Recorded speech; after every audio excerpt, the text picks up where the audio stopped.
Let's see if we get anybody in here now. Let me refresh the YouTube and see if it's going. Oh, cool. She got it in our group now too. The Ghost of Shadowban, Brian Regan. Nice. All right. Let me see if I get some people in here real quick. There we go. It's live. Let's see if I get some people in here real quick. Let me mute that. I'm just gonna get going. People can go back and watch the video later. So, Anyway, gonna cover. We've had a lot of first-time champions lately at our MSBS sweepers. And last night, so today is July 6th. So last night we had a tournament in Howell at Howell Bolodrome, and we had Jason Cook win his first event over multiple time champion Derek Norman. So I'm gonna bring in Jason here. Let me figure out what I'm doing here. There's Jason Cook. What's happening, man? Not a whole lot. You don't have you got a natural real background there. I got the fake background behind me. You can see the little black things behind me moving around. Yeah, I noticed. That's an actual house behind you. So anyway, you said I didn't realize, like, it seems like I've known you forever. You said you've only been doing these for like 3 years now, huh? Something close to that, maybe 4. Yeah, you're probably right. Just some people, I swear, and you bowled so many events, I feel like you've been bowling our stuff for 10 years. But I guess I probably only have met you about 3 or 4 years ago. So, and I think one of the first ones, when me and my buddy Jeff Cood went way up north, I messaged you on Facebook. And yeah, was it Trevor? It wasn't Traverse City, was it? No, it was in the middle of the state, but way north. We had a long ways to go, and we barely made it because we were bowling another tournament before it. Yeah, I remember that. You guys weren't bowling Manistee? No, we were bowling in a team event in Marshall. Oh, okay. I do remember that, and that was your first one. Wow. Yeah, it just feels like I've known you forever. So. Yeah, I think that's to my memory, that seems like one of the first ones. I think you're right. All right. So last night, I'm gonna go to the website real quick. I'm still learning how to display all this, but if you go, I'll just tell everybody what kind of went on here. So qualifying, Derek Norman was the leader last night. That's who you beat in the finals. He had 889. It was a 36-foot medium-high volume pattern, and 36 feet, people always think, well, the ditch is going to be good and urethane is going to be good. And it wasn't necessarily the case for anybody last night. I know the lefties threw urethane. I don't think all the righties threw it. What did you see out there as far as you threw resin all day, didn't you? No, that was the first tournament that I've ever thrown urethane. Oh, you did throw urethane because you were throwing the radical ball at the end, weren't you? Yeah, I was throwing resin afterwards. When my look went away there, that 136 game, I knew my look was gone and I had to go to something different. So you were throwing urethane. Okay, I didn't realize that. Yeah. I only saw your last 2 games. I think I saw you throw some shots, and it was resin. So last night you had you qualified 6th out of a field of 37. So your first match, lucky you had Justin Knowles, and that was a tight one, 204, 189. Run us through that match real quick. How did that go? It was just a grind. I mean, I think it was just a grind for everyone that was there. It wasn't easy. And I got some fortunate breaks. I think I threw a Brooklyn in that match. Yeah, that always helps. And you know what? One thing I always talk about with guys like Justin Knowles is, like, he's kind of an outlier on a lot of these tournaments. It'll be all righties in the cut, and he'll be up there on top, and he'll win the tournament and stuff. So people get psyched out. Were you was he in your head at all going into the match, or was that not an issue? No, I really like Justin, and I actually met him up at a tournament, the Sioux. That's where I first met Justin Knowles. I'd always heard of him, but that's the first time that I got to bowl on his pair. And I ran a second squad just to see if I could beat him. And I didn't beat him, but I was real close to him. So it was fun. So I like the competition. So to me, getting to bowl guys like that's what I want. Even though I kind of complain and snicker about it during the tournament, it's really what I want. It's why we bowl, right? We want to. I mean, it's it's nice to beat guys like me, but to actually beat a good bowler is like feels good, doesn't it? Yeah, I mean, I feel like any bowler can be beat. Really, it's if you're on your A game, you're going to compete with just about anyone you want to bowl against. It's just, are they on their A game? And I I think agree. I think Justin really got some bad breaks. He threw a 7-10 in there that was just it was a great shot.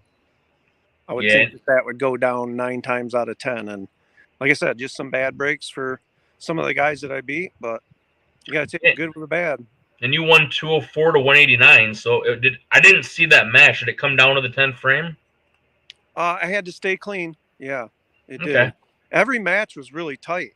Like, it was pretty exciting, and that's why I said earlier it took a lot out of me. I had to take a day off of work. Yeah, I saw your second one. You had a guy who hadn't bowled our tournaments in probably 2 or 3 years, Phil Zoharski, and he comes out, makes the cut in his first tournament, and makes it to the semifinals. And that was 209, 202. If I remember right, you threw the first one in the 10th to win, right?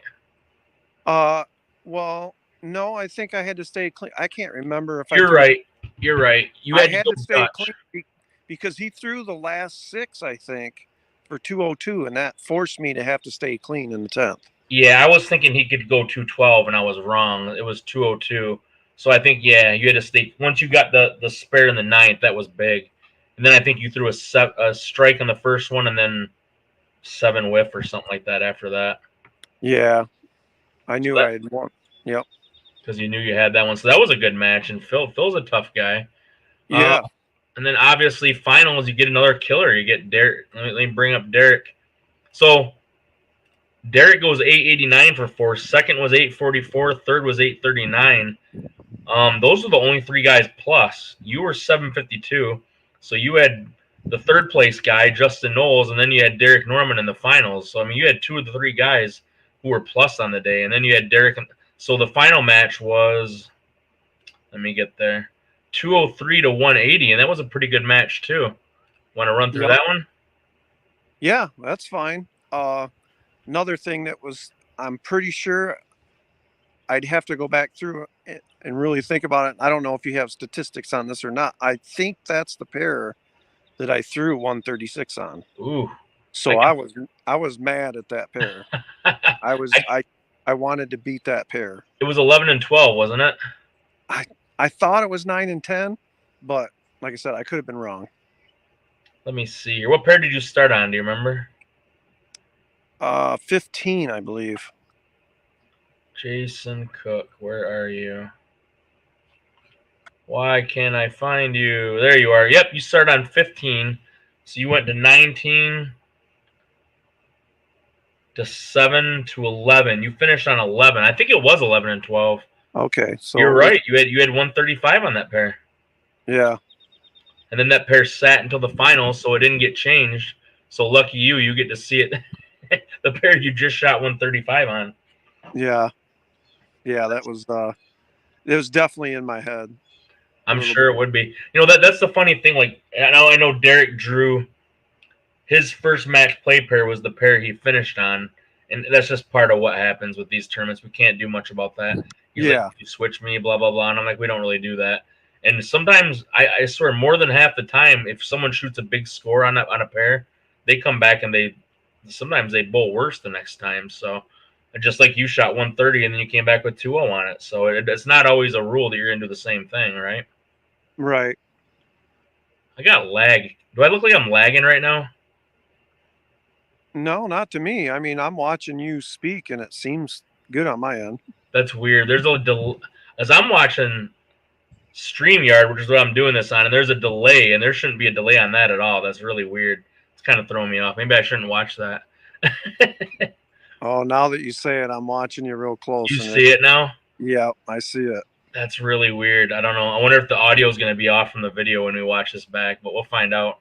Still learning with all this stuff, but I don't know. So what was your overall takeaway from that event? Did you do anything different, or was it was your day and you rose to the occasion? You made shots for sure.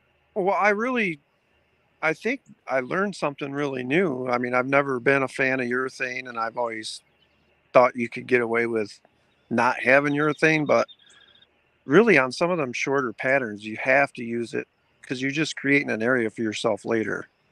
And I think that's what I did. I knew my shot went away, and I knew I could bounce off that spot. So makes sense. Yeah. I just tried to give myself a little area where I had a little miss room. If you can create a little miss room, it helps big time. Yeah, that's one thing I try to teach the newer bowlers when they come to our events. They get really intimidated thinking they got to hit split boards out there. And if you feel like you really have to split boards, you're probably playing them wrong. You should always have a little bit of room. If you play the fronts the right way, it's going to give you a little bit of room, and it's going to get where it needs to down lane, right? Right. So I think a lot of people get caught up. They don't see it doing what they want it to do, and they think it's because they have to be so perfect. And if that's the case, you're doing something wrong. So you definitely have to be more accurate and consistent than you do on a house shot, but it shouldn't be splitting boards for sure.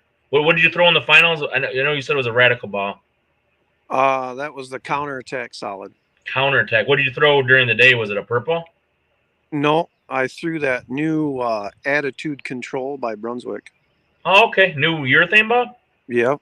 Yeah, I'm so far behind on equipment, so I don't even know. Well, it comes out every month. There's a new ball. From seems at least one, right? Yeah. One per company. One per what do you call it? Level of competition per company, it seems like. Yeah, there's so many. That's one thing that's crazy about bowling now. For sure, man. All right, got anything else you want to say? What do you got coming up? What do you plan on bowling soon? Got roped into going to do that brass knuckle thing. I'm bowling with Tommy. Who is it? Tom Albert? No. Oh man, that's right on the tip of my tongue. Sorry, I shouldn't have put you on the spot. I'm the side. Yeah. He does the Bombers bowling. Oh, Thomas Rao. Yeah, I'm bowling with him. Yeah, that's cool. Yeah, I think we got you on there already. So, actually, yeah, because I think his brother is bowling too, Daniel Rao. I think that's his brother. Son. Oh, it's his son? Okay, I never met him side by side, so I wasn't sure. Yeah. That's cool. Yeah, that'll be a fun one on Sunday. Muskegon. I think we got 53 teams signed up right now. I think we'll get over 60, so that's going to be a good one. Yeah. Try any PBA regionals or anything? You gonna go for any of that stuff ever? Yeah, I'm kind of just waiting on that stuff until I don't have to work 12 hours a day. Yeah.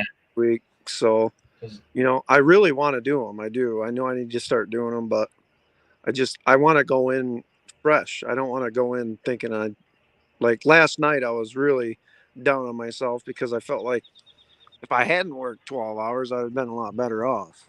Maybe not, huh? I don't know. Sometimes, if you can't do anything with ball, it's good too. So yeah, PBA event, you're right though. It's a whole different story. Longer format. Yeah. You got to pay more attention to what other people are doing. I hate to say it, but you really do. You got to watch. If you miss a move, you got to be able to watch other people and see where everybody moved to. So there's just a lot more going on that you really got to be aware of. So it takes more focus for sure. Yep. So all right, well, it's good talking to you, man. We'll wrap this up and hopefully we'll be doing more interviews when you win some more, right? Well, hopefully. All right. Well, thanks for doing the interview, Jason, and thanks everybody for watching. For whoever's watching, we got 3 people watching. One of them's me. I don't know who the other 2 are, but all right. Thanks, Jason. Yep, no problem. Have a good one. You too.